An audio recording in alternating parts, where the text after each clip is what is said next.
जय श्रीराम. आज श्रीरामचरितमानस भाग 226. रामे चित्तलयः सदा भवतु मे, भो राम मामुद्धर. प्रभुचरणी चित्तलय झाल्याची खूण म्हणजे नामामध्ये अखंड आनंद मिळणं.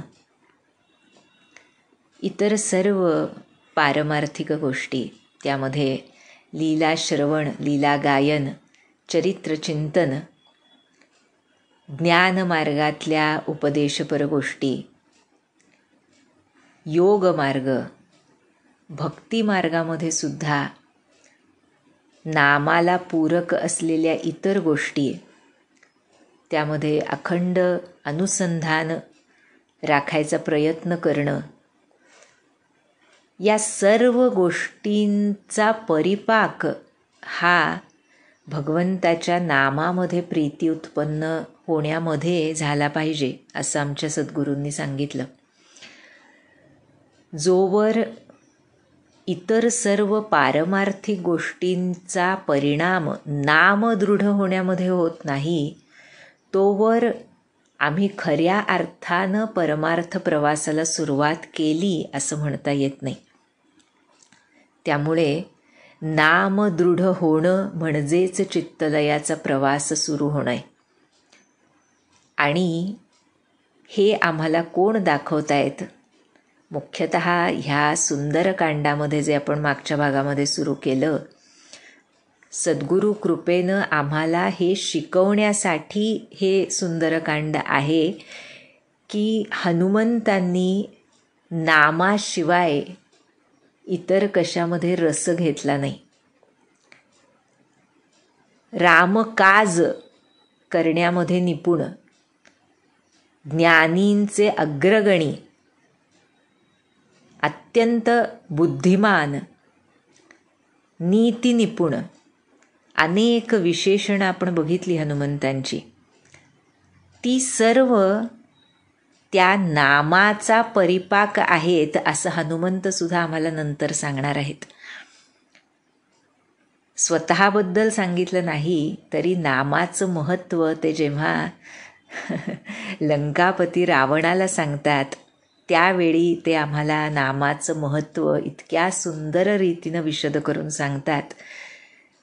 कारण हनुमंत नामरूप आहेत, त्यांच्यामध्ये आणि नामामध्ये भेद नाही, म्हणजेच त्यांच्यामध्ये आणि नामीमध्ये भेद नाही.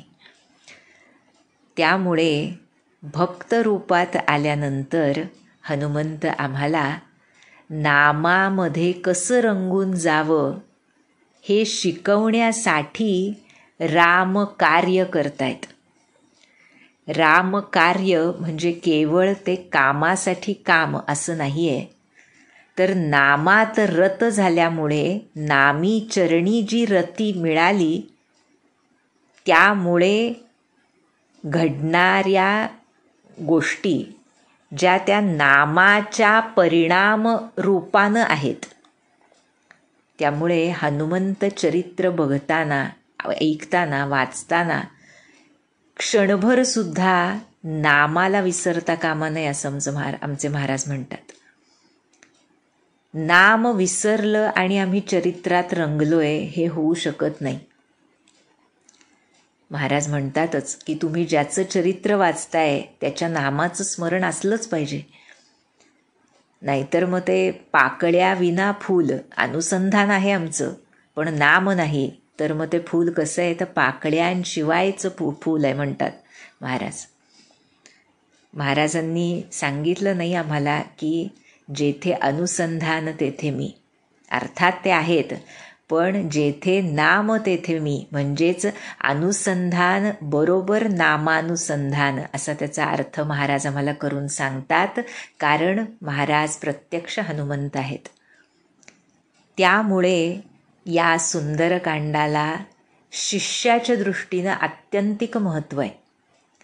केवळ ही एक रामायणातली गाथा या दृष्टीनं न बघता आम्हाला साधनेमध्ये चित्ताच्या स्थिरतेसाठी, चित्तविक्षेप आणि चंचलता कमी करण्यासाठी कसा हनुमत चरित्राचा उपयोग करून घेता येईल याकडे आमचं लक्ष वेधण्यासाठी हे सुंदरकांड आहे. आता त्याच्यामध्येच पुढे काय घडतंय ते तुलसीदास आम्हाला सांगतील. आपण बघितलं सुरसा जी सर्पांची माता, तिनं हनुमंताला त्याचं बलबुद्धी बघून आशीर्वाद दिला की आशिष देई गई सो हरशी चले हनुमाना. कशामुळे तर राम काज सब करी हो तुम बलबुद्धी निधाना. तू बल आणि बुद्धीचं निधान आहेस, त्यामुळे प्रभूंचं सर्व कार्यसिद्धीस नेशील. हा आशीर्वाद घेऊन आमचे मारुती राय आता आनंदानं पुढं निघालेत. पुढे काय झालं, कोणतं संकट आलं, संकट म्हणताच येत नाही. संकट हा शब्द हनुमंत चरित्रामध्ये त्याला स्थानच नाही. आमच्या दृष्टीनं संकट असं म्हणूया. काय सांगतात तुलसीदास, म्हणाले निसिचरी एक सिंधू महुर हई करी मायान भुके खग गहई जीव जंतु जे गगन उडाही जल बिलो की तिन कई परी छाही गहई छाह सक सोन उड़ाई एहि विधि सदा गगन चर खाई सोई छल हनुमान कह कीन्हा तासु कपटु कपि तुरत ही चिन्हा. आता त्या समुद्रावरून जात असताना अजून एक राक्षसीची सामना होतोय हनुमंतांचा. कशी होती ही राक्षसी बरं का? ती अशी मायावी होती की तिचा आहार म्हणजे जे पक्षी समुद्रावरून उडत जायचे त्यांच्या सावलीलाही धरू शकायची अशी शक्ती होती तिच्यामध्ये बरं का. की त्या सावलीला धरलं की त्या पक्षाला किंवा जे कोणी वरतून समुद्रावरून चाललेत त्यांना उडता यायचं नाही आणि मग ती त्यांची हालचाल बंद झाल्यावर त्यांना पकडून खायची. असं ती करायची जे काही जीवजंतू असतील ते. त्यामुळे आकाशात उडणाऱ्या पक्ष्यांना मायावी शक्तीनं ती पकडायची असं इथे तुलसीदास सांगतायत. ती सावली जी पाण्यात पडायची ती बघायची आणि ती सावली पकडायची. अशा प्रकारे आकाशात उडणाऱ्या सर्वांना ती खायची. आणि तसंच तेच कपट तिनं हनुमंतांशी केलं. हनुमंतांना जेव्हा लक्षात आलं की आपण पुढे जात नाही होतं, आय एम स्टक, एका जागी स्थिर आहे मी कितीही उडायचा प्रयत्न केला तरी उडता येत नाही, तेव्हा हनुमंताच्या लक्षात आलं की ही राक्षसी आहे. हनुमंत आहे, त्यांच्यापासून काय लपलेलं आहे. त्यामुळे त्यांना लक्षात आलं की राक्षसीने माझी सावली पकडली आहे. आणि हे कळल्यानंतर हनुमंत आहेत ते जसं सुरसा म्हणाली बलबुद्धीचं निधान आहेत, त्यामुळं त्यांनी काय केलं, ताही मारी मारुत सुत बीरा बारिधी पार गय उमती धीरा तहा जाई देखी बन शोभा गुंजत चंचरीक मधुलोभा. सुंदरकांडचं कसं आहे, बहुतेक बरेच लोक म्हणजे ह्याचं पारायण मुख्यतः तुलसी रामायणामधून पारायण करणारे खूप लोक आहेत.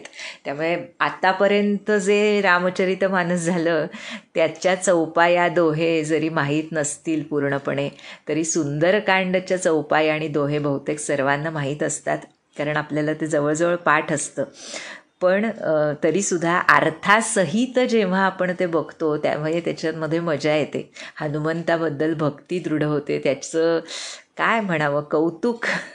आम्ही कोण हनुमंतांचं कौतुक करणार, पण तरीसुद्धा तो भाव हृदयामध्ये दाटून येतो की काय भक्त आहेत हे, काय भक्तोत्तम आहेत. क्षणोक्षणी ह्याचं स्मरण होऊन आनंदानं भरून जातं अंतःकरण, नाही का.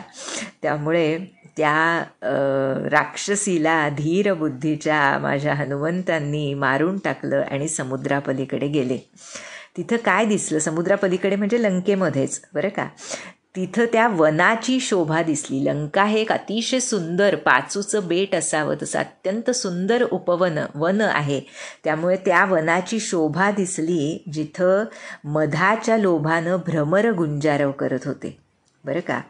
आणि आता लंकेचं वर्णन करण्याआधी थोडं अजून वर्णन करतायत तुलसीदास. म्हणाले, नाना तरु फल फूल सुहाये, खगमृग बृंद देखी मन भाए, सैल बिसाल देखी एक आगे, तापर धाई चढ़े उभय त्यागे, उमान कछु कपि कई अधिकाई, प्रभु प्रताप जो काल ही खाई, गिरि पर चढ़ी लंका ते ही देखी, कहीं न जाई अति दुर्ग विशेषी, अति उतंग जल निधि चहुपासा, कनक कोट कर परम प्रकाशा. पलीकडे गेल्यानंतर त्या वनामध्ये अत्यंत सुंदर वन आहे.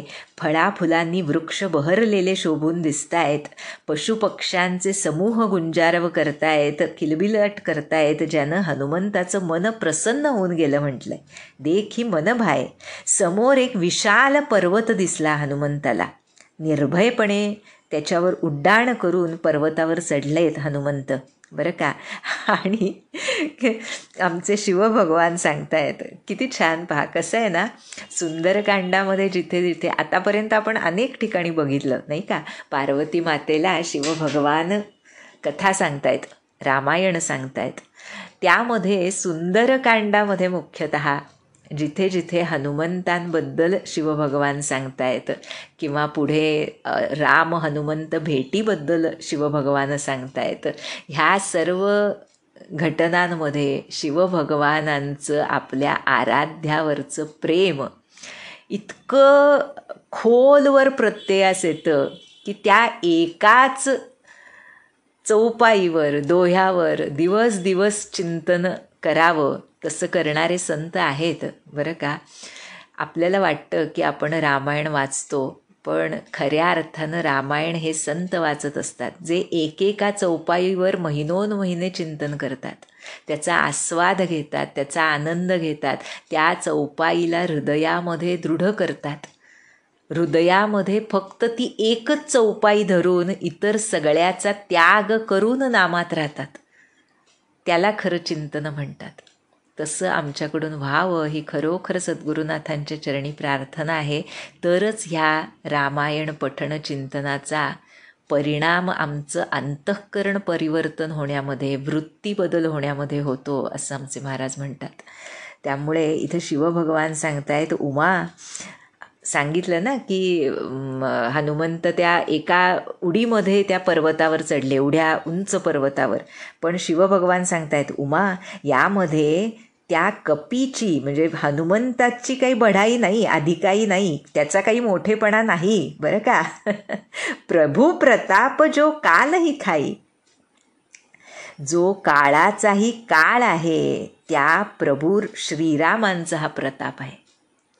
या काही गोष्टींवरून हनुमंत शिवरूप कसे आहेत ह्याचा पुनःप्रत्यय आपल्याला येतो. शिवभगवान हनुमंताचं कौतुक करत नाही आहेत बरं का, कारण तेच ते आहेत स्वतःचं कौतुक कसं करतील ते, नाही का.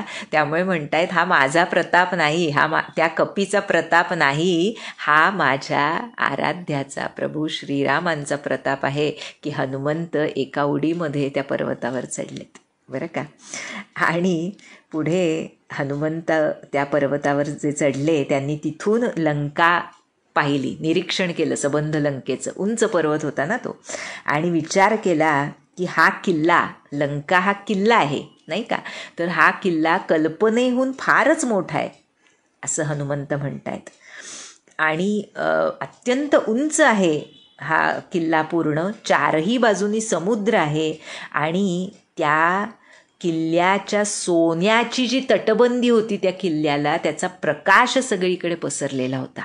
बरं का, असा सुंदर किल्ला आहे तो लंका. म्हणजे कसा आहे, कशी आहे ही लंका, त्याचं तर वर्णन तुलसीदास करतायत. म्हणाले, कनककोट विचित्र मणिकृत सुंदरायतना घना चौहट्ट हट्ट सुबट्ट बीथी चारुपुर बहुविधि बना गजबाजी खच्चर निकर पदचर रथ बरूत निको गनै बहुरूप निसिचर जूथ अति बल सेन बरनत नहीं बनै बन बाग उपबन बाटिका सर कुप बापी सोहहि नर नाग सुर गंधर्व कन्या रूप मुनि मन मोहहि कहुमाल देह बिसाल सैल समान अति बल गर्जहि नाना अखारन बिरहि बहुविधि एक एकन तरजहि करि जतन भट कोटिन बिकटतन नगर चहु दिसिर छहि कहु महिष मानुष धेनु खर अज खल निसाचर भछहि एहि लागे तुलसीदास इन्हकी कथा कछु एक है कही रघुबीर सर तीरथ शरीरनि त्यागी गती पैहि सही. आहा, काय तुलसीदासांची प्रतिभा आहे. म्हणाले, कसा आहे हा किल्ला, तर चित्रविचित्र रत्नांनी जडवलेली सोन्याची तटबंदी असलेली असा हा किल्ला आहे. आतल्या बाजूला अनेक सुंदर सुंदर घरं आहेत. हे सर्व हनुमंत बघतायत बरं का, त्या पर्वतावर उभं राहून. हां, आणि सांगतायत की तिथं चौक आहेत, बाजार दिसत आहेत, सुंदर रस्ते गल्ली बोळ दिसत आहेत. अतिशय सुंदर आहे नगर. हे अनंत प्रकारांनी सजवलेलं आहे. हत्ती, घोडे, खेचरं, पायदळ रथांचे समूह इतके आहेत की ते मोजताच येणं शक्य नाही, असं वैभव आहे तिथे. अनेक रूपांमध्ये राक्षसांची सैन्य दळं दिसत आहेत आणि अत्यंत बलशाली अशी ही सेना आहे, जिचं वर्णनच करता येत नाही. बरं न तर नाही बनय. वनं आहेत, बागा, उपवनं, फुलांचे ताटवे, तलाव, विहिरी आणि छोटे आड शोभून दिसत आहेत. विविध प्रकारच्या मनुष्यकन्या, नागकन्या, देवकन्या, गंधर्वकन्या अत्यंत सुंदर आहेत, ज्या मुनींच्याही मनाला भुरळ पाडतील अशा सुंदर कन्या तिथं दिसत आहेत. कुठं पर्वतासारख्या मोठ्या धिप्पाड शरीराचे मल्ल गर्जना करतायत. अनेक कुस्तीच्या आखाड्यांमधून एकमेकांशी भिडतायत, हे सुद्धा हनुमंताला दिसलं. अत्यंत भयंकर शरीराचे कोट्यवधी राक्षस म्हटलंय. अत्यंत निगराणीपूर्वक रखवाली करतायत नगराची चारही बाजूंनी. कुठे अत्यंत दुष्ट राक्षस म्हशी, गाई, गाढवं, बकऱ्या मारून खातायत. असं दारुण भीषण दृश्यसुद्धा हनुमंताला दिसलंय. आणि आता आम्हाला तुलसीदास सांगतात की का बरं मी लंकेचं एवढं वर्णन करतोय, काय गरज आहे लंकेचं वर्णन करण्याची. मी इथे आहे श्रीराम वर्णनासाठी, मग लंकेचं वर्णन का बरं मी केलं. किती सुंदर सांगितलंय पहा. म्हणाले की तुलसीदासानं हे सर्व थोडक्यात तुम्हाला एवढ्यासाठीच सांगितलंय की हे सर्वजण ज्यांचं म्हणून मी वर्णन केलं ते सर्वजण प्रभू श्रीरामांच्या बाणरूपी तीर्थामध्ये आपला देह विसर्जित करून निश्चितपणे परमगती प्राप्त करणार आहेत. त्यामुळे ह्या सर्वांचा संबंध माझ्या प्रभूंशी येणार आहे, म्हणून मी त्यांचं वर्णन करतोय. हे आम्हाला शिकायचं आहे पहा. अनेक वेळा हा उल्लेख केला गेलाय आधीसुद्धा. तुलसीदासांनी सांगितले, आमचे महाराज सांगतात अनेकदा की संबंध फक्त एकाशी असावा. ज्या वेळेला हा एकाशी संबंध प्रस्थापित होतो त्यावेळी संबंध जग त्याच्याबद्दल द्वेष वाटतो असं होत नाही. किंबहुना असं होतं की त्या एकाशीच त्या संबंध जगाचाही संबंध आहे, त्यामुळे जगावर त्याच्या माध्यमातून त्याच्या नात्यानं प्रेम बसतं. आणि हे प्रेम शुद्ध असतं, हे प्रेम आसक्ती विरहित असतं, हे प्रेम रागद्वेषाच्याही पलीकडचं असतं. आणि असं प्रेम तुलसीदासांचं श्रीरामांवर आहे. म्हणून श्रीरामांचा संबंध ज्यांच्याशी म्हणून येतोय, मग ते कृमी कीटक असोत, राक्षस असोत, अप्सरा गंधर्व असोत, मनुष्य असोत की देव असोत, त्यांचं वर्णन तुलसीदास का करतायत? कारण त्यांचे प्रभू श्रीराम आहेत. आता आमच्या हनुमंतांनी हे सर्व बघितलं, निरीक्षण केलं बरं का. अत्यंत चाणाक्ष बुद्धीचे आहेत हनुमंत. त्यामुळे त्यांना माहीत आहे की इथं श्रीराम, कारण जांबुवंतांनी सांगितलं की नंतर श्रीराम जाऊन जिंकतील लंका. त्यामुळे लंकेच्या निरीक्षणाला ह्या प्रथम टप्प्यापासून हनुमंतांनी सुरुवात केली आहे पहा. म्हणजे हनुमंतांचे गुणविशेष हा टॉपिक जेव्हा चिंतनात येतो कुठल्याही संतांच्या भक्तांच्या, त्यावेळेला असा एकही गुण उरत नाही. मग तो लौकिकातला असो की अलौकिकातला असो. अलौकिक गुणांबद्दल आम्हाला समजूच शकत नाही, त्यामुळे ते सोडले तरी लौकिकातले गुण, ज्याला आम्ही गुण म्हणतो लौकिकामध्ये, ते गुणसुद्धा कसे हनुमंत डिफाईन करतात ह्याची सुरुवात इथून होते की माझे स्वामी इथे येणार आहेत आणि त्यांना मी बातमी नेऊन द्यायची. अर्थात मुख्य बातमी सीतामातेबद्दल सांगायची आहे हे माहीत असलं तरी त्या नगरासंबंधी संपूर्ण माहिती हनुमंतांनी काढली आहे. अगदी लंका दहनापर्यंत ही प्रोसेस त्यांची चालू आहे. त्यामुळे इथून हनुमंतांनी पूर्ण निरीक्षण करून विचार केला की आता इतके रखवालदार आहेत ह्या नगरामध्ये, हे काही मला आत जाऊ देणार नाहीत. या आत्ताच्या माझ्या पर्वताकार देहानं तर ते शक्यच नाही, नाही का. त्यामुळे विचार करतायत, अति लघु रूप धरऊ निसी नगर करऊ पैसारा. आता अत्यंत छोटं रूप धारण करावं आणि रात्रीच्या वेळी नगरात प्रवेश करावा. हे खूप गोड रूपकसुद्धा आहे बरं का, छोटं रूप धारण करणं आणि रात्रीच्या वेळी नगरात प्रवेश करणं. जिथे अत्यंत तामसिक राजसिक वृत्तीचे लोक असतात त्यांच्यामध्ये आपण आपला तो शब्द योग्य नसेल कदाचित, पण आपल्याला जे समजतं परमार्थ मार्गातलं असो किंवा काही सन्मार्गातलं कोणत्याही असो, ते सांगायला जाऊ नये. आपण लहान होऊन जावं. म्हणजे ठीक आहे, तुमचं योग्य म्हणलं नाही तरी आम्हाला कळतं हे त्यांच्यासमोर सांगू नये. इदम ना तपस्काय सांगितलं भगवंतांनी गीतेत की ज्यांच्या बुद्धीमध्ये परमार्थ मार्ग अध्यात्म मार्ग शिरूच शकत नाही, इतके विकारी आहेत, त्यांच्याशी अध्यात्माबद्दल चर्चा करू नका, पाप आहे ते सांगितलं. आणि आमचे महाराज त्यापुढे जाऊन म्हणतात, असं पाप धारण करून संत तुम्हाला सांगतात, आता तरी उपयोग करून घ्या रे.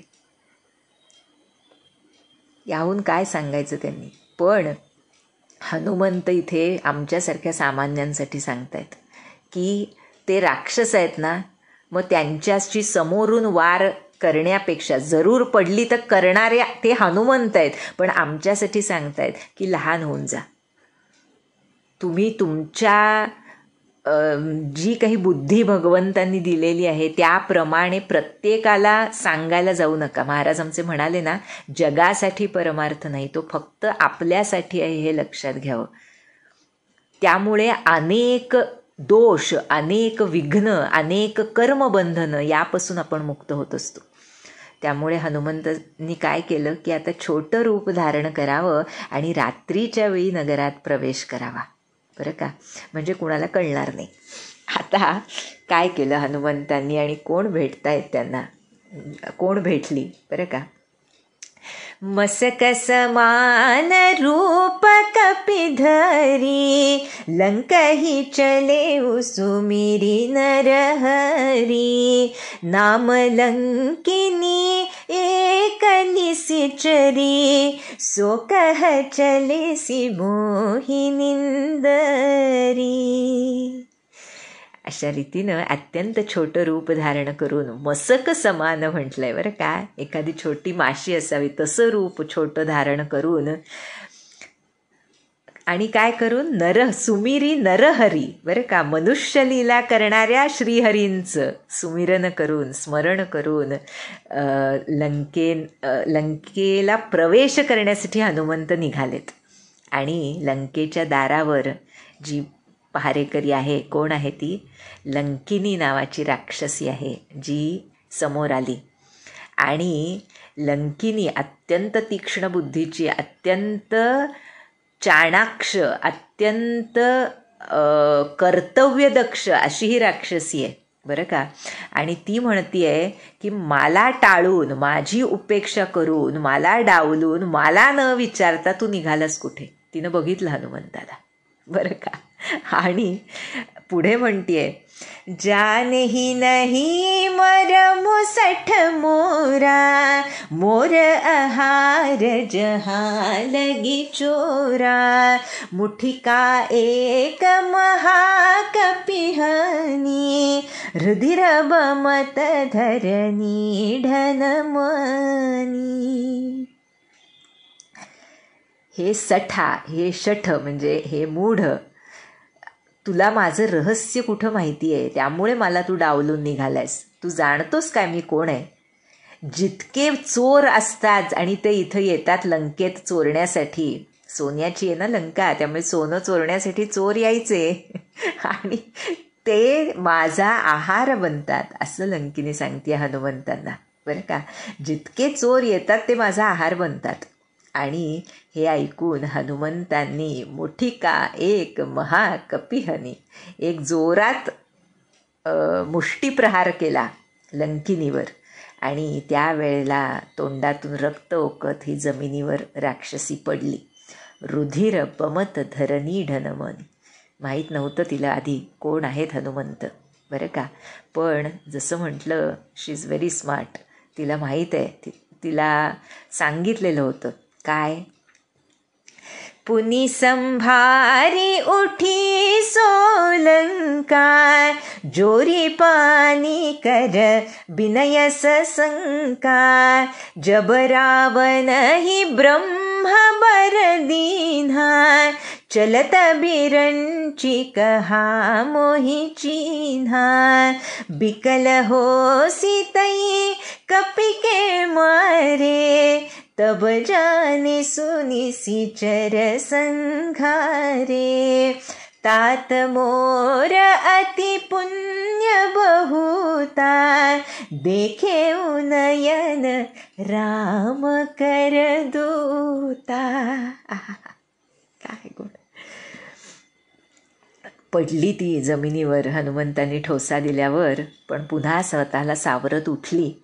आणि आता मात्र भयानं हात जोडून विनंती करू लागली हनुमंताला. कारण तिच्या लक्षात आलं, काय म्हणाली, ब्रह्मदेवांनी रावणाला जेव्हा वर दिला होता, अमरतेचं वरदान प्राप्त केलं होतं ना रावणाने ब्रह्मदेवांकडून, तेव्हा ब्रह्मदेवांनी जाताना मला, या लंकिनी राक्षसीला, राक्षसांच्या नाशाची खूण सांगितली होती. काय सांगितली होती की जेव्हा हे लंकिनी तू एका वानरानं मारल्यावर व्याकुळ होऊन पडशील, तेव्हा आता राक्षसांचा संहार होणार हे तू समजून जा बरं का.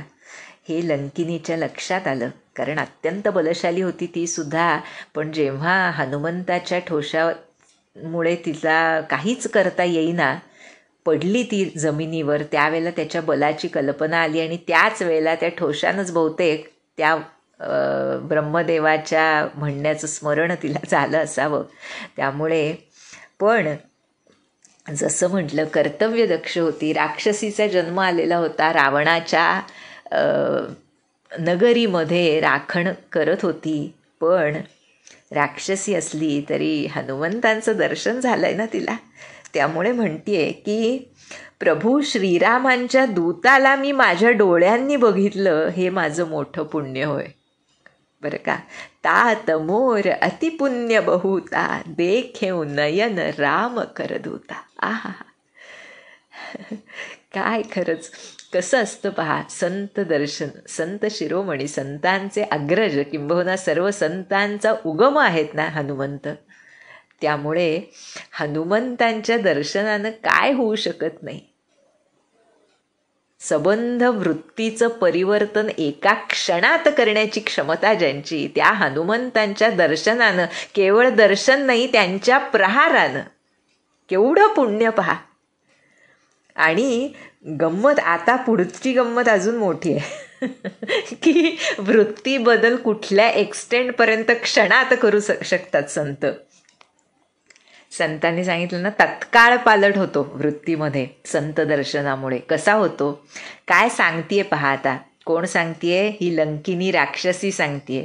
कुणाला सांगतेय? आमच्या हनुमंतांना सांगतेय. काय सांगितलं? तात स्वर्ग अपवर्ग सुख धैर्य तुला एक अंग, तुलन ताही सकल मिली जो सुख लव सतसंग. अत्यंत सुप्रसिद्ध दोहा आहे हा, आपल्याला माहिती आहे. संत संग कसा महत्त्वाचा हे सांगणारा. अनेक ठिकाणी संत दर्शनाचं महत्त्व वर्णन केलेलंच आहे अनेक ग्रंथांमधून. पण हा जो दोहा आहे तो कुणाच्या मुखात आहे हे बहुतेक वेळेला आम्हाला माहीत नसतं, मुख्यतः मानसशी ॲक्वेंटन्स नसेल तर. पण हा दोहा लंकिनीच्या मुखात आहे आणि ती हनुमंतांना सांगते काय? हे कपिराज, स्वर्गसुख मोक्षसुख हे सर्व एकत्र करून जर एका पारड्यात घातलं तरी ते सर्व मिळून सुद्धा दुसऱ्या पारड्यात ठेवलेल्या क्षणभराच्या सत्संगाच्या सुखाची बरोबरी करू शकत नाही. सत्संगाचं सुख महत्त्वाचं, बरोबर. किती वेळचं सांगितलंय पहा तिनं, क्षणभराचा सत्संग, क्षणभराचा सत्संग. हे आम्हाला समजून घेण्यासाठी आहे. तुलसीदासांनी उगीच हा दोहा लिहिलेला नाही.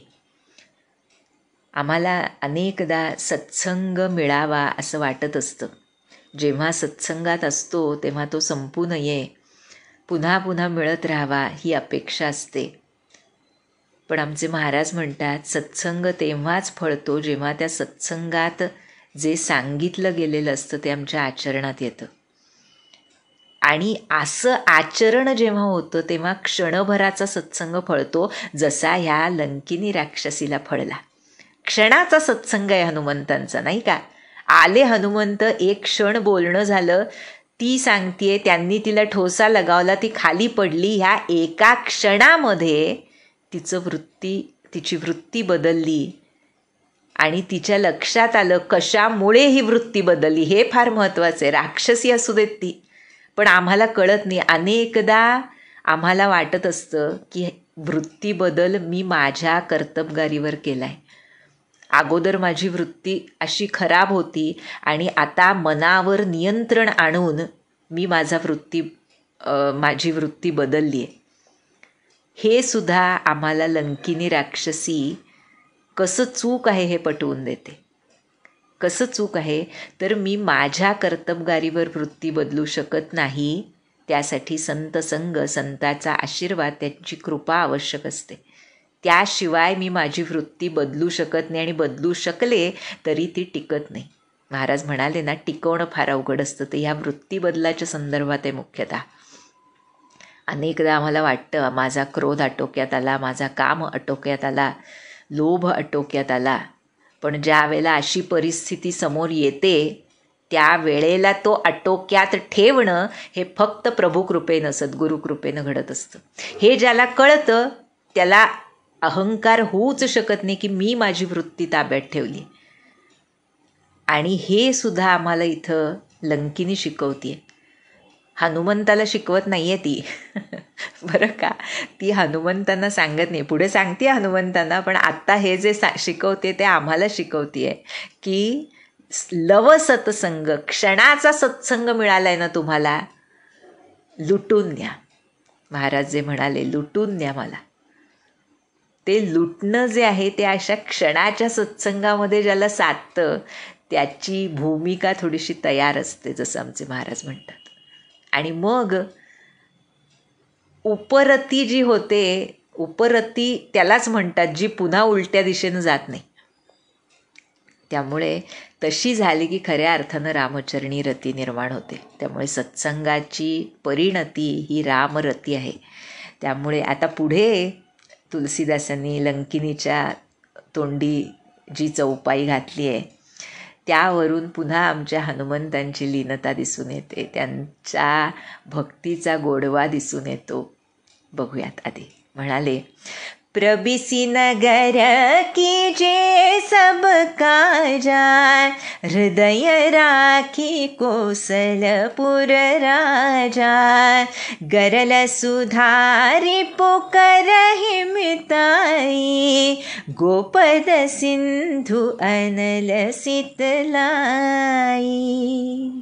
बरं का? आता तू काय कर सांगते हनुमंतांना, बरं का?